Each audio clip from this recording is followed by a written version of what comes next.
Maar julle moet kyk daar, wat staan daar. Die een se dood, die ander se brood. Dis wat ons in Afrikaans noem 'n idioom. Wat sê ons daarmee? As ons sê die een se dood is die ander een se brood. En wat wil julle vir my sê? As die een iets verloor, dan kry die ander een iets by, nee. Goed, nog iemand? Ons hoor baie keer iemand sê die een se dood is die ander se brood, nee. As dit met die een goed gaan, die seën wat iemand kry, beteken eintlik vir iemand anders se verlies, nee. En dis wat ons bietjie vanmôre gaan na kyk. Wat maak ons daarmee? As dit met iemand goed gaan, juist omdat dit met jou sleg gaan en andersom. En ek het vanmôre hierso die potplant, is 'n mooi blom. Hy lyk amper nie. Ek het so 'n takkie afgeneem, ek sien dit is 'n regte een. Dis nie plastiek nie. Kyk hoe mooi is dit. Maar ek wil nou hê julle moet dit sien as 'n hele land, 'n landery wat geplant is met hierdie mooi blomme. En hierdie boer wag dat hierdie blomme moet groot word en mooi dat hy die blomme kan oes neem. En hierdie, julle weet wat dit is. Hy het hard gewerk ook al, hierdie cricketkolf, nee. Hierdie sê ons stel hulle vir ons voor, as jy 'n mooi cricketveld, ek weet nie of dit dalk die Wanderers is, of daar Centurion of waar nie, maar die ouens gaan 'n baie ernstige wedstryd speel.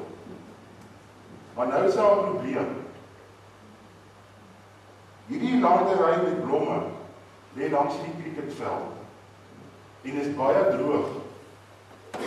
Die boer wil baie graag hê dit moet reën en hy bid en hy vra vir die Here om vir hom reën te gee sodat hy 'n goeie oes kan hê. Maar die mense op die cricketveld bid vir dat dit nie moet reën nie. Julle onthou wat het nou daar gebeur, nee.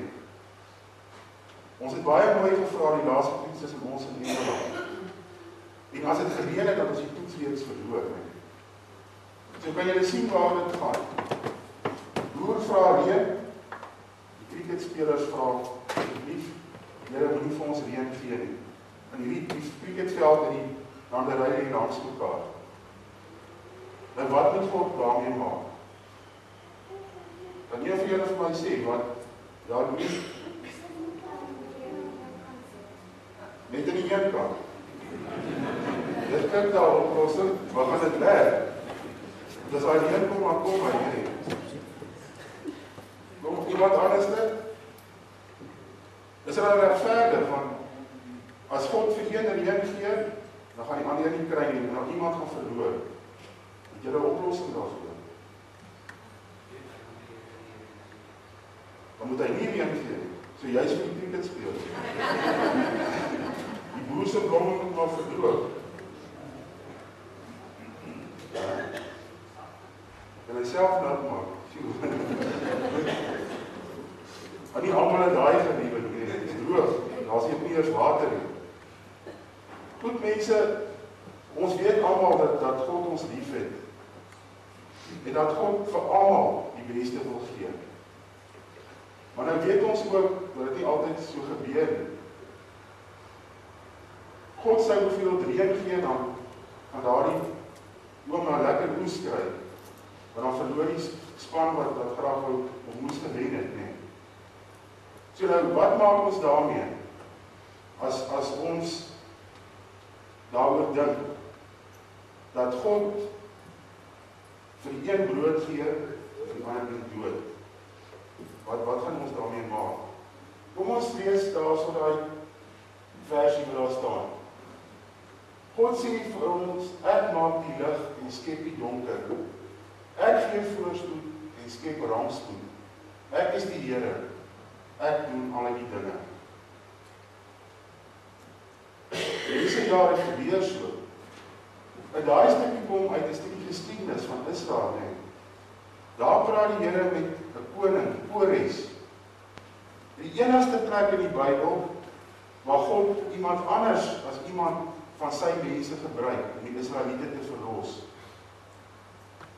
Kores het gesê, daar waar die Israeliete in ballingskap was in Babylon, dat Kores gaan 'n leer by mekaar bring, hy gaan daar instuur, hy gaan die Babyloniërs wen, en dan gaan die Israeliete vry wees, terug te gaan Jerusalem toe. Met ander woorde, hulle gebed sou verhoor word, wat hy elke dag gebid het, dat Here hulle tog moet terugbring na hulle vaderland. Maar ongelukkig sou dit dan ook gebeur dat van daardie Israeliete sy doodgaan in daardie oorlog. Met ander woorde, al die Israeliete het gebid, Here verlos ons. Daai mense sou teruggaan Jerusalem toe, en anders sou doodgaan. En so gebeur dit baie keer in ons lewe. Jou seun is 'n ander een se verlies. Jou span wen dalk die wedstryd en 'n ander een verloor. Jy het lekker kos om te eet en 'n ander een het dit nie om te eet nie. En andersom ook. Wat vir jou 'n verlies is, kan vir 'n ander een 'n seën wees. Iemand anderster kan dalk 'n hoofleier word by die skool. En omdat daardie een het geword het, het jy dit nie geword nie. Ag, so kan ons aangaan met baie dinge wat in jou lewe kan gebeur en dan vra ons hoekom. Maar weet julle dat ons moet, ook wat het ons daar gewees het vanmôre, moet ons altyd onthou. Dan gaan ek weer lees. Ek maak die lig en ek skep die donker.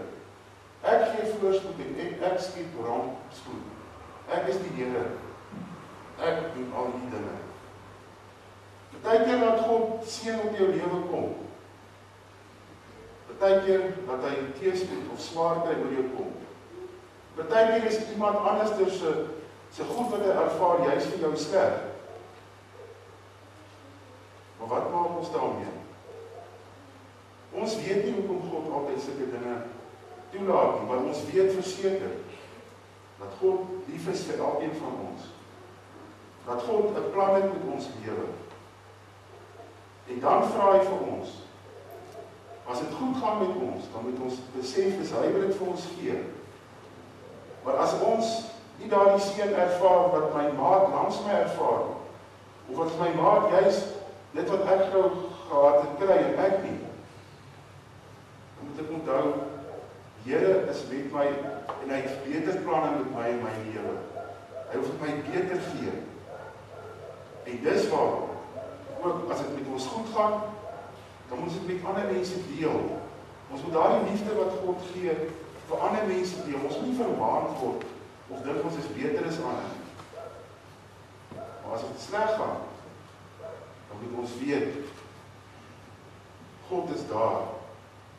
En God sal ons altyd help. Hy het altyd vir ons iets beter in die oog. Kom ons bid net saam.